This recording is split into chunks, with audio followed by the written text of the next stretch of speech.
quote by Aspen Federal. Now y'all gonna know.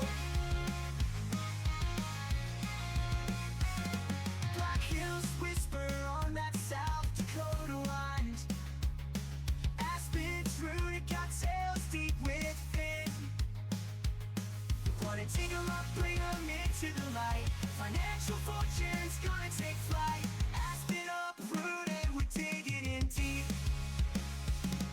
Uncovering tales that folks aim to keep. From that growth, them stories gonna grow by Aspen Federal. Now y'all gonna know. Today's segment of Aspen Uprooted. All right. We'd like to welcome you to Aspen Uprooted, Aspen Federal Credit Union's podcast. This is our first rendition, iteration. It is. Yep. Might be a little rough, but Zach's gonna keep together for us. It's all right. Not too much. This is an pressure. immense amount of pressure. Oh, you can handle it. I'm confident. I don't know if I can. The purpose of this podcast is to get to know our members a little bit better, our business members, talk to them about their business, get to know their backstory, everything about them. Spill your coffee. Spill coffee on ourselves, have some nice chats, and just get to know you. So our featured guest this week is Zach Couture. Did I pronounce that right? Yeah. Yep. Awesome. Of Bet Lawncare. Yep. Zach's been a member with us for quite some time. But yeah.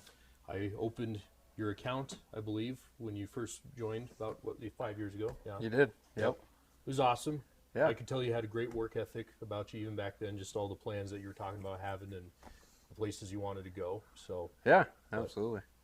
That's quite a story into itself. So maybe you can start by telling us how you got into the landscaping business, your background, how that influenced it, as much as you're willing to share. Sure. Yeah. So first of all, thanks for having me. Of course. Maybe save that for the end after we know this goes well. Otherwise, No, seriously though, thanks for having me. Yeah. So I'll dive a little bit deeper into the past here, just kind of share my story and how it came to be. So I was raised in a single parent household, had a disabled younger brother and a diabetic older sister, and just naturally being the middle child, the attention doesn't really get put on you a whole lot. The older sibling's getting in trouble and the younger sibling needs all the attention, no, not really. I grew up on north side of Rapid City, born and raised here. Went to General Beale, North Middle School, Central High School, all that good stuff. We grew up very poor. We were on Section 8 housing, Medicaid, EBT, food stamps, whole 9 yards. So a lot of people have told me, just people I've passed, by over my lifetime, is, did you inherit this, or is this something you picked up on? How'd you start it? Did you get a loan from a family member, or whatever the case may be? But the truth is quite opposite. It's, we were poor. But I just started mowing lawns as a little kid in the neighborhood, pushing my mower around and knocking on doors, mowing lawns for $5, $10, whatever it took. And that's kind of how I got rolling on that. Sure.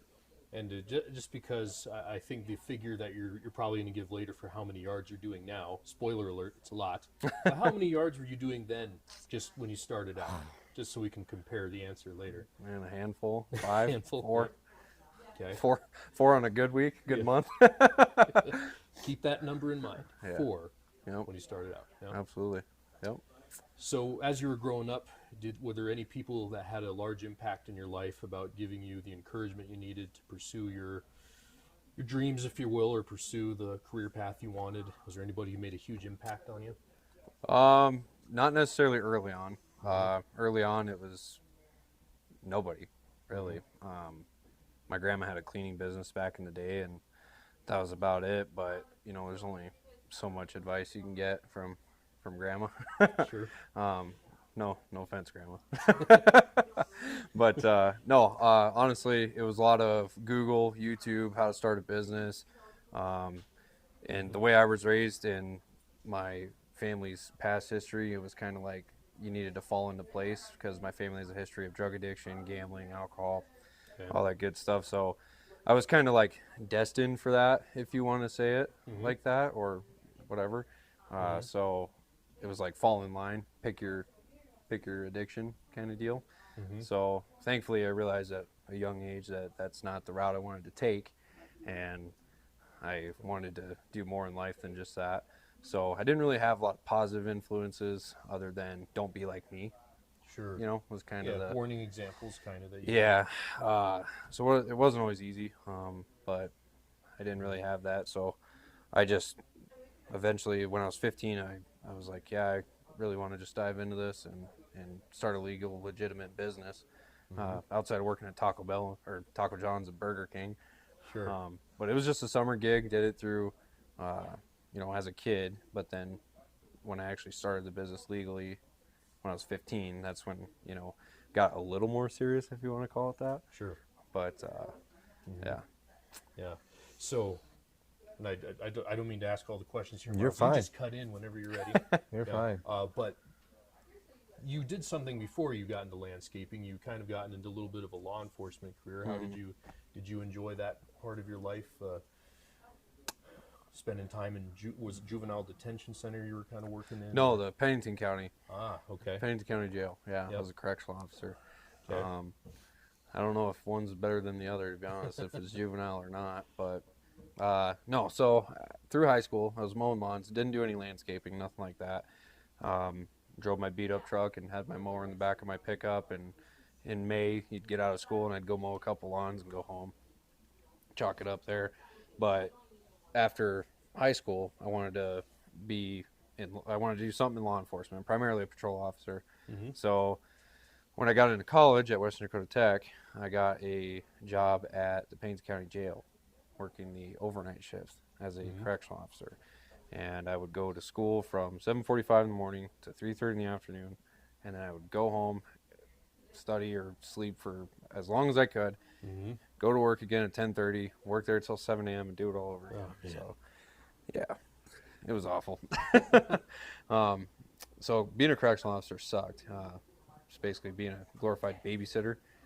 So, yeah, it wasn't for me, but I put up with that for 14 months. And then when I graduated from West Dakota Tech with my law enforcement degree or criminal justice, I knew I wanted to be a patrol officer, but you had to be 21 to be on patrol, and I was 20 at the time. So I had 11 months to figure it out.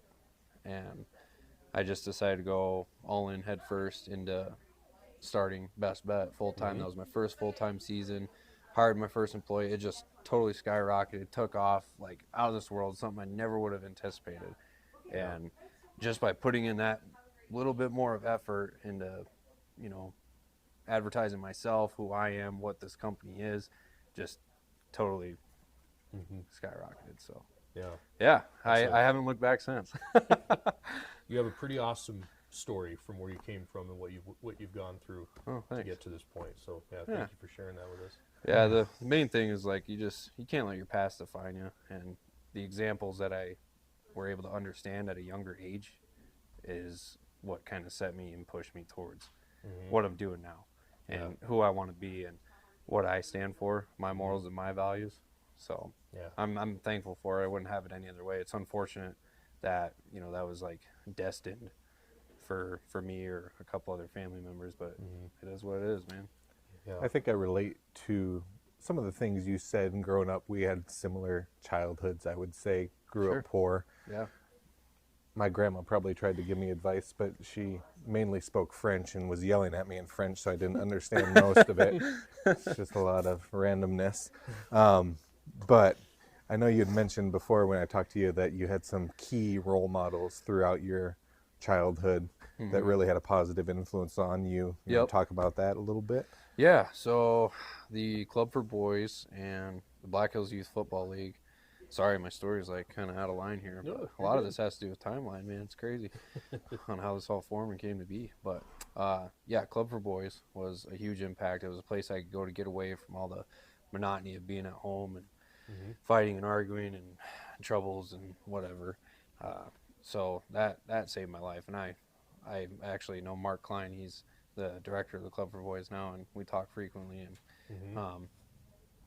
I've told him that several times, that the club saved my life. So, Sure. that's a positive influence for sure. The Black Hills Youth Football League, I was riding my bike one day with my buddy down the bike path over at Founders Park, and they had this event, this launch event. I think it was one of the first or second seasons they had. They had jumpy castles and everything, and no business being there. And, you know, we stopped by, obviously, because we're kids on bikes, and we see jumping castles and slides and all that. You know, Sure. what's this? Mm-hmm. So got in there. I honestly don't know how, why, but I was able to play youth football for them, and I stayed with them for quite a few seasons. And I remember going to my coach's house, and I used to stay there pretty frequently. And they would pick me up and take me to practice and back home and let me stay the night. Mm-hmm. And he kind of took me under his wing. I think he kind of was just able to see the situation, but from my point of view, it was like, holy crap. Sure. Like, I'm going to this nice house, you know, this is like qualities of life that like I can appreciate because I didn't have it, you know. And when I'm seeing the house and I'm seeing like just how many pairs of socks his kids has, for Christ's sake, like I just remember looking, literally, I remember looking at how many pairs of socks his kids had, and I was like, I wish I had that many pairs of socks. You're like, dude. socks, that must be nice. Huh? Well, basically, I'm dead serious. Yeah. You know, that's real. That's real, man. Mhm. It really is. And, you know, he took care of me when he didn't have to. I'm not his kid whatsoever, not his responsibility. Let me stay the night, bought me clothes, showed love for me when he didn't have to. Sure. So that was huge for me. It let me know there was more to life than one shitty house to the next, basically. Right. So that was really cool. Forever grateful for that. Lost touch with him. Unfortunately, I did try to get back in contact, but kind of hit a dead end there. It's fine. You know, life happens. It goes on. But no, growing up, teenage years mainly, my mom and I didn't get along very well. So actually, I would crash on a lot of buddies' couches, and I'm still really good friends with all of them today. And I have like 10 moms, man. It's crazy. 10 moms and a few dads. It's pretty wild, but yeah, I love them to death. I'm in everyone's debt, you know. We'll talk Physically. about how you can pay us up later. Yeah. No, just kidding. No. No, but I don't know why it happened. I don't know Sure. how. I don't know if I had anything to do with paving that path for myself, other than just what I knew I wanted something different than what I was living in. You know, that was my guiding light really Yeah. through it all. So. Would you say that was your biggest motivation then, was to well, I think you said this earlier, to not make the same mistakes, to be in a better place than Yeah. So, There's more to it than, you know, gambling and drinking and. Clean socks and new socks is a huge motivating factor. Dan. Yeah. Yeah. Dude, that's real, man. That's as real as I can get, honestly. I was youngest of Socks. 4 boys, so by the time I got the hand-me-down socks, Yeah. they were not white anymore, brown. If the Lots hole, of holes in them. Yeah, if the hole was less than a quarter in size, you could still Yeah. wear it. Yeah. Couple of toes go through the holes. Yeah. Yep, good stuff. Were you one of those people that your underwear, you would wear it inside out, then front and back to front to get as much? Big Hero 6 Oh style. my God. Yeah. Big Hero Oh my God. Yeah. Okay, I didn't even do that. Holy shit. Wow. It can always be Oh, worse, man. Zach. Yeah, no, it can. No, and that's the thing. That's the thing, is that if someone, I don't go around wearing my past on my sleeve. I really don't. And if a lot of people don't know about my past, and I don't tell it a lot, not because I'm scared of it, but because that's not who I am. And that's not what I live by. It's a good motivator. You're very humbled by it, but that's not what I'm doing today. I'm not, oh, poor me, you know, whatever. If someone's genuinely interested and asks a genuine question, more than willing to share it with you. But I don't jump at the first chance I get to tell it. Yeah. You know, and a lot of people, when they hear this, might be rather shocked. But that's fine. That's fine. Yeah. But it's who I am, and I wouldn't have it any other way. Yeah. So, Well, we are grateful that you're telling it here, you know, on this platform. yeah. So that's no pretty problem. awesome. You know, all your life story will be on the back of those $100,000 hoodies. That's why there's so much. You know, there's a lot to it. So you got to make that money back. You know?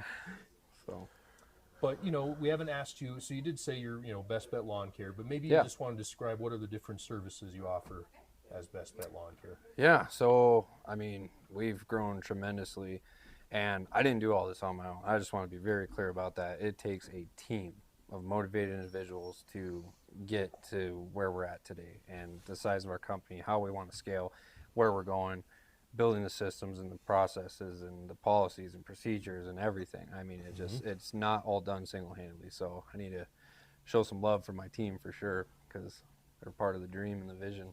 Mhm. But yeah, no, we went from mowing to mowing and landscaping and irrigation services, snow removal, tree removal,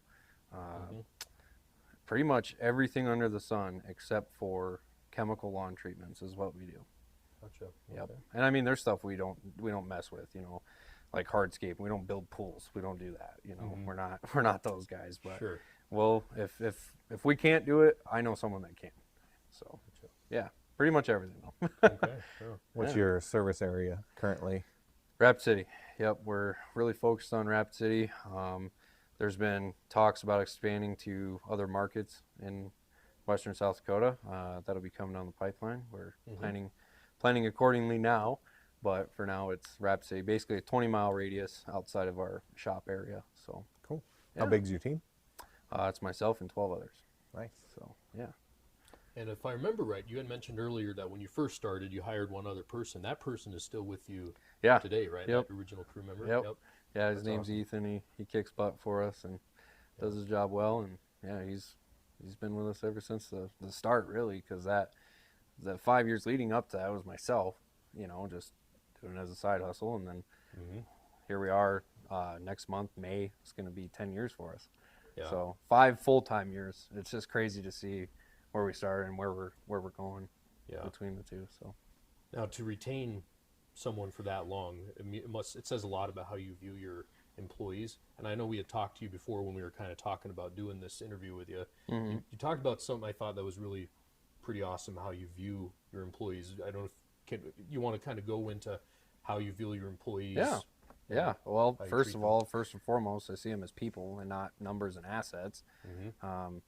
Just treating people like a human. Yep. I mean, that's building that rapport and personal relationship is where it stems from. That's a foundation of trust and loyalty and communication. I mean, I think a big part of our retention comes down to culture, but the culture is what everything I just said. It's the loyalty, the trust, communication, the vision. Where are we going? How are we getting there? What does it take? Does this person fit with us or not? That's plain and simple. Yep. There comes a time for business, but I do have an emotional side of me to where I like to connect with people. I always say I'm in the relationship business. Lawn and landscaping just happen to come with it. Sure. So that's kind of what I live by there. But our pay structure is different. We do an hourly pay plus commission. So every job they're completing, it's based on their productivity, basically. That we want to give you some profit sharing, some commission that we pay you every single time you complete a job right away. There's no delay. You don't have to wait for a quarterly, whatever. That boosts their pay per hour or however you want to look at it. It could be per hour or for the day or for the week, whatever you want to look at it like. But Sure. that's a big part of it too. It's paying them fairly, but we want to make sure they're held accountable to do their job. So Yeah, I think the fact that you treat them like people is very, very important because I think with COVID, when people had to kind of isolate themselves, that was kind of lost a little bit. I think people missed that, being treated, having that interaction with people, being treated like human beings. Sure. I know I missed that during COVID. yeah. But Miles, did you miss that during COVID? Being treated like a human being? Yeah. Yeah. You always treat me like a human being, though, Dane. Yeah. You're kind. Well, thank you, Miles. I feel, I've known you for a long time, though. And Zach, 5 years. It's really, you're a down-to-earth dude. It's really easy to treat you well, and I know that translates to how you treat your employees, too. So, Sure. Yeah. Yeah. Well, thank you. yeah. I try to be the best version of myself every day. So That's some good. days are better than others. I got my flaws too, man. It happens, but As do we all. So Dan wanted to talk about your landscaping productivity Yes. nowadays, technology, and how you work that into your job. So how many yards are you doing now, and how have you brought technology into that to be Sure. productive? So, oh man, there's a lot because it used to be pencil, paper, write their name and address down, and hope they left money somewhere under the mat or in the mailbox. So it's a lot. There's a lot of technology incorporated into it now. So we currently have, I believe, 197 lawns on the roster that we're going to service, that we do service every single week. Started at 4. Started at 4. Yep. So we're up there as far as accounts go, but that's a mix of commercial and residential. As far as landscapes go, we typically focus on new construction, landscaping, artificial turf, that good stuff. But the technology side of it is like, it's a lot of data collection. So we can tell you exactly like how long it took to mow your lawn last year on the second week of June. I can tell you exactly how many minutes they were there, and we take that and we formulate it into what our cost is to mow your lawn and what we should be charging you to mow your lawn. So there's a lot of math behind it. It's a lot of data collection, but you can't tell someone, hey, yeah, we charge $160 an hour for a crew to come out and mow your lawn. You're going to be like, what? That doesn't even make sense. So to compare dollars to something that you can see out your back window, we want to talk about your yard. So we convert minutes to square feet, and we can do a satellite measurement and give you a price. No matter where you are in the world, we're going to base it off our marketplace, of course. So in Rapid City, if genuinely you would call us out of Rapid City, not Texas. I mean, Texas, you can probably get your lawn cut for $3. Sure. But that really, dirt. it's so saturated there. It's such a saturated market, but whatever. We can do a satellite measurement, tell you exactly how long or how much it'll be to do that. So with our expansion plans and going into different markets, we more than likely won't be offering all the services we do here at our local hub where we all started, the landscaping, trees and all that. So the next marketplace, we would just do like mowing services and snow removal. So it's still year-round employment for the guys, and we can run everything from Rapid City. So yeah, it's really cool. Yeah. That blew my mind with the whole satellite thing that you guys are able to use that. We don't even have to come to your house. We can just here's your price. Yeah, it's crazy. Even in the banking industry, it's changed so much. When I first started here, we were all paper. We hadn't quite converted to e-cigs yet and stuff like that. But e-cigs, that sounds e-signature, I should say. E-signatures. I was like, We were holy still smokes. smoking Marlboros when I came here. No, yeah, Real Mad Men scene. Oh my God. yeah. I was wondering where this was going. Yeah. That's funny.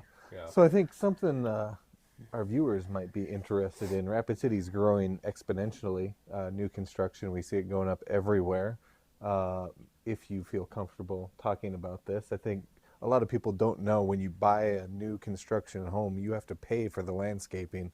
The builders don't pay for that. So you get a house with a dirt lot, which is a muddy mess. Yep. You want someone professional to come in and landscape that for you, make it look nice and pretty so your dogs aren't tracking mud into your brand new house. So ballpark, obviously it's hard to tell you, our viewers, exactly what it's going to cost depending on their preference, but say a quarter-acre lot, just basic sod, typical landscaping, what's something like that run Our a average new homeowner? Our average landscape last year was about $38,000. $38,200 to be more specific. So that's kind of, obviously there's highs and lows and what material and what rock you want, how many plants you're going to have, is there sprinklers, is there not? There's way huge factors in there that'll sway that number, but that was our average. So Does that usually include sprinkler system, 38 grand? Yep, typically, but like I said, that's average. So we did six-figure projects last year, and we did a couple $100 projects last year that we put in our landscape category when we're tracking that data. But that's typically where you fall in. So budget in that extra $40,000 when you're buying a new house. So why is that? Why can you put a fence in your mortgage but not the landscape? I don't get that. Yeah, that's That's a rough. good question. That is a good question, and I've been waiting for an answer for a long time on that. But no, I'm just kidding. But no, I always thought that was strange. You could build your fence in your mortgage, but not your landscaping. So whatever, though. That's why you have home equity loans. Boom. There you go. Yeah. So as you've been doing all these lawns, you've probably noticed certain trends, certain plants maybe that people tend to gravitate to. Do you see any trends upcoming? Do you have a prediction of what kind of things might become more popular over the next few months, few years in landscaping? So one thing that we've seen become more popular just recently in the last 3 years is artificial turf. We're an authorized sin lawn installer here in western South Dakota, and that has gained a lot of traction over the last few years. Our first job was 64 square feet. Our biggest job to date is 14,700 square feet. of artificial turf. I mean, it's a big project it was for a school. But I mean, nonetheless, it's gaining popularity. You know, the drainage capabilities of it, the sustainability. It's come a long way, and just durability even. And especially when you get a lifetime product warranty, and if we install it, we offer the lifetime install warranty. That's how confident we are in it. It's no brainer. It's a huge cost up front. You know, huge initial investment, but you save on not mowing it, not spraying it. Don't have to worry about pest control. I mean, your dog can use it. It's every turf type is pet friendly. It's with the exception of the play turfs that you see on like a indoor playground. Right. But anyway, yeah. Okay. It's so you see that taken off. yeah. Especially in our area, which is kind of weird. Sure. Yeah, I wouldn't have thought that would be. Green grass year round in South Dakota. Yeah. Yep. You'd be the envy of the neighborhood. Absolutely. I think have you ever seen the show King of the Hill? Either of you? Oh yeah. Hank Hill is just absolutely obsessed with his yard. And yeah, I think eventually there's an episode where he does switch over to turf. Bang on, man. Bang on. Yeah. Do your best Boomhauer impression. Go. Yeah. Won't put you on the spot like that, Zach. Yeah. Zach's pretty young. He probably didn't watch that show. I watched bits and pieces of it. Yeah. I know who Boomhauer is. Yeah. Yeah. Well, sell propane and propane accessories. That's right. Yeah. My wife is obsessed with turf and wants us to put it in. Really? Until I got a Okay, quote let's and talk. realized it was roughly about $60 a square foot. God no, whoever gave you that quote, fire them.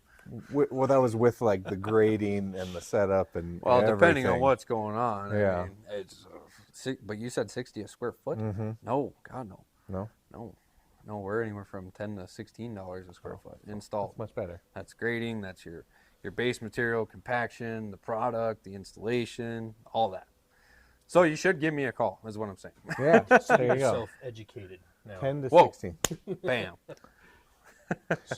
So Yes. what is the most memorable project you've worked on? Like, is there one when you think about everything you've done that stands out in your mind as being the... So that's funny. It's a funny question because like there's projects that I see, like one of my first 10 landscapes, it's like I had no business landscaping. Like, why did I do that? Holy smokes. I got paid to learn basically, but it's like, man, it's such a different scale now and such a different level. It's just funny to like see how that progressed over time. I would say the most memorable to date is going to be, I got two of them in mind. Both of them have turf in them. One's the school project that we did all that turf for, Okay. almost 15,000 square feet. That was in Phillips, South Dakota, for the Hacken School District. That was a very memorable job for several reasons. One, it looks great. It's awesome. The school loves it. The elementary kids love it. They gave us a bunch of thank you cards and stuff, and we took a group photo. So that was really cool. That was rewarding. But it was great because we learned a lot. That was our biggest artificial turf install to date. You don't get those every day. It's very intimidating. It's a lot of coordination, a lot of moving pieces, working with the state and federal funding and all that. But it was great. The other one, we did a project for the previous owners of Rapid Chevy. Did some turf on their house. Beautiful home. So yeah, overlooks Canyon Lake. It was so cool. Sure. Yeah. Well, and I know you did the landscaping for us here at this Yep. remodel here at the West Main location. So if anybody wants to see the kind of work that they do and how good of a job they do, they can come check it out here at our 2300 West Main location. So All right.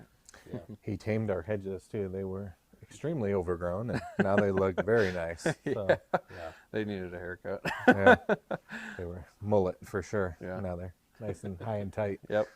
And Aspen got some aspens. Yes, we do. Woohoo. We look forward to seeing those grow. Oh yeah. Yep. Yeah. So I think we're getting pretty close to needing to wrap it up, but I did Sure. want to ask you one last question here. It's a doozy. Okay, here we go. Could you discuss the importance of choosing the right plants for landscape, considering the factors like climate, soil type, things like that? Yep. So the greenhouses here are doing you a favor, one, because they're not going to bring in anything that's not going to grow here. But they're a huge help when it comes to soil types, what side of the house this is going to be on, how much sunlight it has, all that good stuff. I'm not well versed in like hundreds of different species of Not a spirea plants and evergreens and all that. I mean, I've got a pretty good knowledge of what to plant where, but as far as like climate goes, they're not going to bring in anything that won't grow here. So that's a huge leg up. But the like drought resistance is a thing. You know, do you have deer coming around your property, on your property? You can get deer resistant stuff. You know, it really depends. It's pretty variable. There's a wide variety. Each plant has like 8 different names for no reason. It's ridiculous. Like oh my gosh, how big does it get and where do I plant it? Sure. So that's a challenging question to narrow it down really. Sure. But yeah. Well, that's a helpful tip that places in this area won't sell things that won't grow. I mean, that makes sense. That doesn't right? mean it will grow where you Sure. plant it, though. I mean, if Sure. it's super rocky or clay soil, it's probably not going to do well, depending on what it is. But then you drive through the Black Hills and you see a pine tree growing out of the side of a cliff. And you're like, why did my pine tree die in this nice, luscious soil? You know, Sure. it's crazy, man. Plants Nature. are their own animal. Yeah. So, Little landscaping 101 for laymen like me. Annuals, one season. Perennials come back Yes. year over year. yep. Oh, You would okay. think annual would be like, oh, it's annual. It comes back annually. Nope. No. Nope. Perennial comes Yep. back annually. Yep. Well, I didn't plant any annuals here, so Nope. you're good. Perennials. We're good to go. Perennials and shrubs and trees. Yeah, I So would we're have. I good. would have thought that way exactly. See? I would've- Yeah. They that trick you. makes no They sense. trick you. So Yeah. you buy the wrong Why do thing. they do that, Zach? Tell me why. I don't know. It's frustrating. So you buy the wrong thing and then Yeah. you go back every year. Yeah. That's yep, right. Yeah. yep. Do you have a? Sorry, I know I said that was the last question, but No, that's all right. do you have a favorite plant that you enjoy having in your yard, or that you just like the look of? Yeah, I'm a huge fan of the Carl Forster grasses. They get tall. They kind of look like wheat, but they're probably the coolest to me just because they spread and they grow and they're uniform, column-like. They're very easy to maintain. Once they're established, you know, it's kind of done and over with. Trees, I would say probably maple or linden trees. I'm a big fan of. So Well, that's where you should have said aspen. I'm afraid we're gonna have to close it. I don't like aspen trees because they're temperamental. Yeah. Okay. Once they're established, though, they're great, but they can be temperamental. You can go through a few of them before you get one going. Yeah. I'll have to look up what Carl Forster Yeah, grasses. Is that what yep. you said? You have them outside.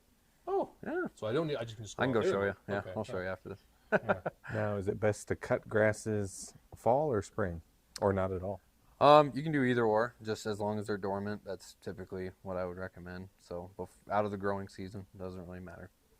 So Very nice. we usually cut them in the fall though. We do a majority of our shrub trimming, lawn maintenance services, and fall cleanups. We'll do a majority of the trimming at the end of the year. So fall. Yeah. Yep. There you go.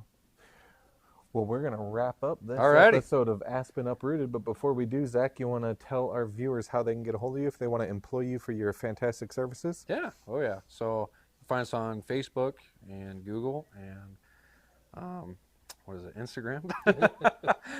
And you can give us a call at 605-858-1665. Thank you so Thank you much so for much, being Zach. on. Absolutely. Thanks for having me. Yeah. It was fun. Stories gonna grow by Aspen Federal. Now y'all gonna know.